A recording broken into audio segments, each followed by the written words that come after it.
Well, hey there folks, and welcome to this video, and this one is one that's been a bit of a long time coming. Best part of a month coming. Yeah, that seems a bit weird for me as well. This is going to be me talking about December 2019, a month in review. It's something that I was doing last year, talking about every month and how they'd gone, and talking about like the highs and lows, and some particular points that I'd found from them. And it's one that really helped me last year in terms of my channel. I doubled in terms of the size of it, and December was quite a big part of that. And also one of the things that I've enjoyed from this is I get to properly reflect on the videos in a way that I don't usually do otherwise. So with this, it rounds off me rounding up 2019. I might do a big video talk about 2019 in general, but I think I'm going to group that into one, which I'm planning to do towards the end of the week, talk about my first 2,000 days on the platform. And that's going to be quite fun for me. It's going to be a bit cathartic, I might get a bit emotional, but mostly I'm going to be quite happy. So I will be interspersing this between me talking and also me talking, but with some of the graphics on the screen. So let's start off with some of the basic things that YouTube's put forward. So in terms of views, in December I had 8,175 views, with a total of about 177 watch hours, and at the same time gained 29 subscribers. And that's all quite massive for me. I mean, if I wanted to go back and look at the 2018 equivalent, in that time in 2018 I had 902 views, so that's in an increase nearly tenfold. It's an increase ninefold, which for someone like me is amazing. It's also testament to the kind of content that I've been doing. One of the things I did properly notice when I made the switch over to making basically motorsport content, I was making less dud videos, so like ones where I was like, oh, this is kind of filler content, I'm just talking about myself for a few minutes, or talk about a topic that I've talked about before, for no obvious reason. At the same time, the production value I thought went up, and also more people were watching it. Probably because they were better overall, because I had more of a focus on it, compared to, oh, it's better because he only does the one thing. Because I see some songs of the week still get tons of views. I still see, like, even the general notice getting some views nowadays, which is actually really heartwarming for me. But if I look at the top videos from December, I'm quite fascinated by how much of a mixed bag they are. One of them is the most viewed one, and it stands out head and shoulders above the rest, which was the news that I released on Halloween, that Oid Tanak was going to be joining Hyundai. I decided to release that video on the day that it happened, and that video got 1,700 views in December. Fun fact, it's now actually my most viewed video. It overtook the one about the Brazilian Grand Prix, and is now, what, 10 views nearly ahead of it. Both of them are at 4.9k. And I wonder if either of them are going to hit 5k anytime soon. In second place is the WRC 2020 team predictions, which at the time was Latvala to M Sport Tanak to Hyundai. Because I switched it around, I've switched it back to Tanak to Hyundai, Latvala to M Sport, because I genuinely thought Jari Matti might get an M Sport drive. Of course, EP got it in the end after Citroen left.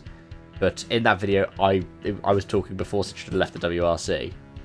So the average view duration went down, because, you know, Citroen were gone. So instead of it being at around the 3-minute-ish mark that it was for its first month or so up, it's now getting down towards the 90-second mark.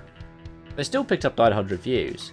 And that video just passed 3k views, which, again, is fantastic. After that, I've got a couple of videos that were made in December.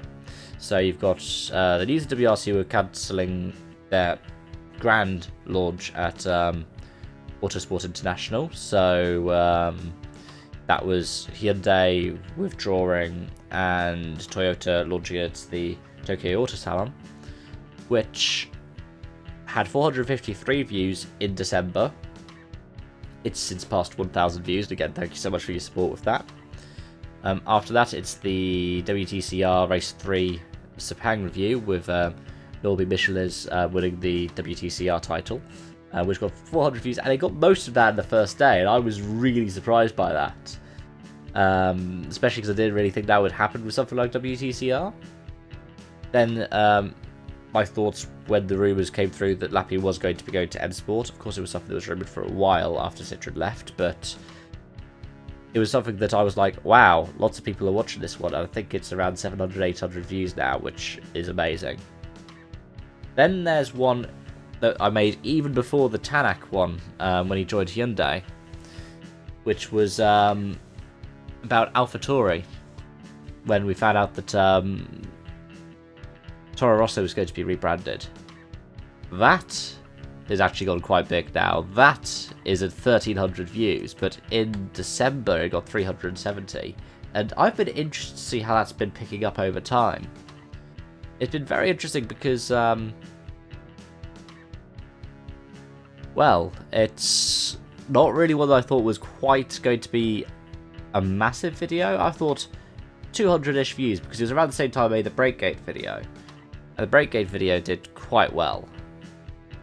I was expecting to do similar to that, but no, because this has been such a long drawn out thing that it will keep gaining views, and that's the same of any of these ones that have gotten massive. After that, you got the one of Citroen leaving the WRC, which I published in November, which I think is also not far past 1,000 views now. Yeah, it's at 1,100.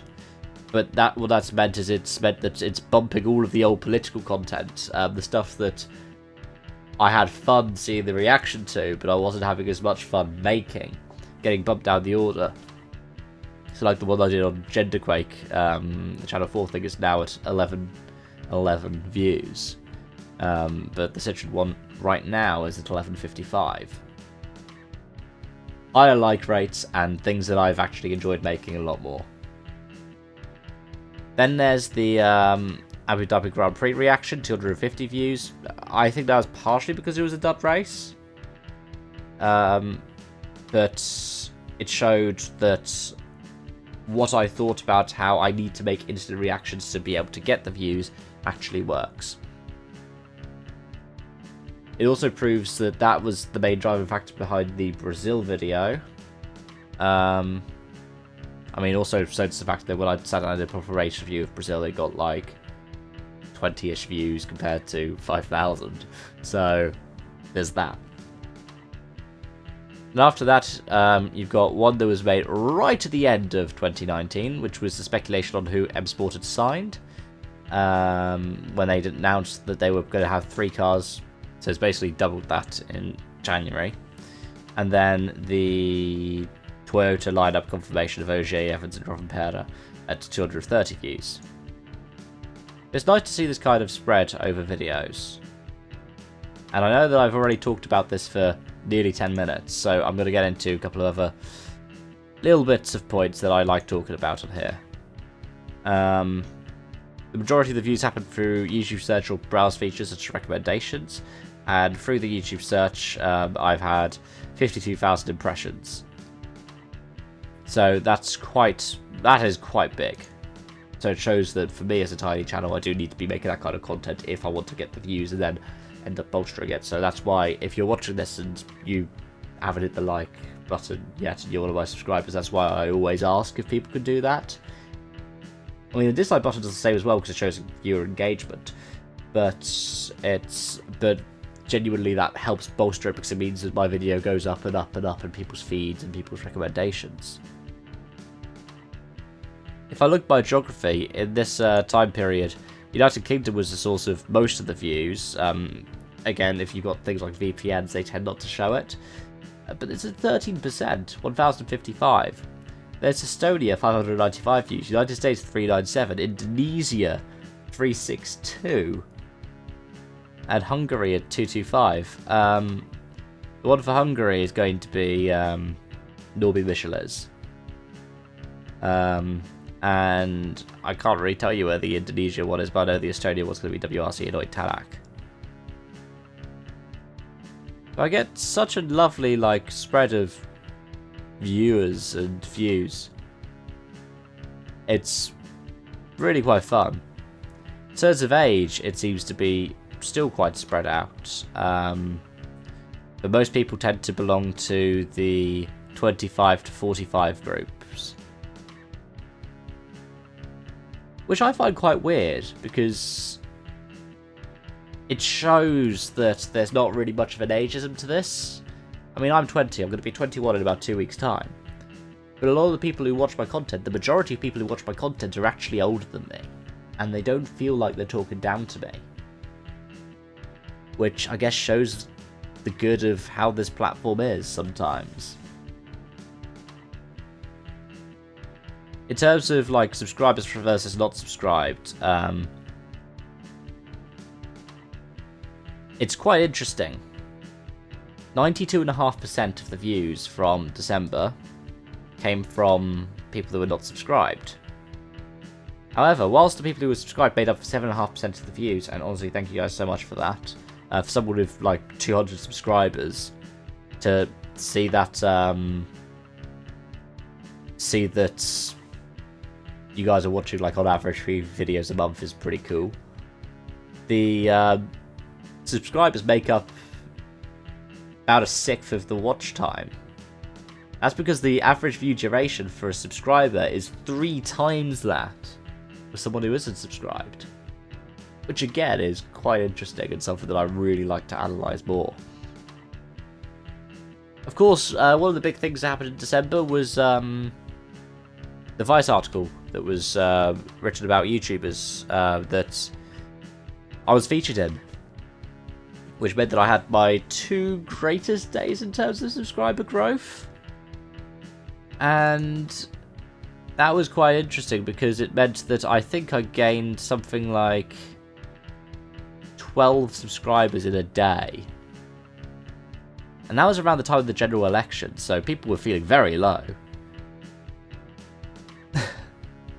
But yeah, in terms of where people came in from, a lot of them came in from the watch page, so it was things like the article. And I got a few comments from people saying, yeah, I've just seen the Vice article about you and I wanted to check out your channel, I enjoyed it, so I subscribed. Which again is amazing. Like, if you are watching this and you subscribe to that article, and you're still thinking of unsubscribing, thank you for the time you've supported me, because that's really helped me on this platform. And then to like round it off, I'm going to say, like, in terms of devices, 55% of views on my channel came last month by phone, about a quarter of which by computer. In terms of like live, so like what I did 1 live stream last month. On that day, the amount of live coverage was about 2/3 that of the on demand, so people watching my videos. And one of the things that I like to round off with is by talking about OS, operating system. So, again, a massive amount of people watching it on Android devices, 45.6%. 22.1% of people using Windows, 20.2% iOS, 4.2% Smart TV, 2.7% Macintosh. Apple Macs are quite low, but iOS is quite high in comparison. PlayStation 1.1%, Chromecast 0.3%, Xbox 0.6%. We're still talking about 50 views here nearly.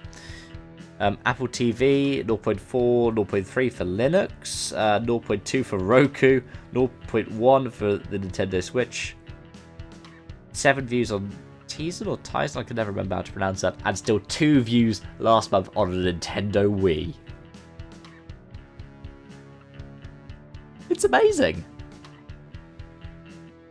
And on that note, I do want to round off this video because, well, look at how long I've been going.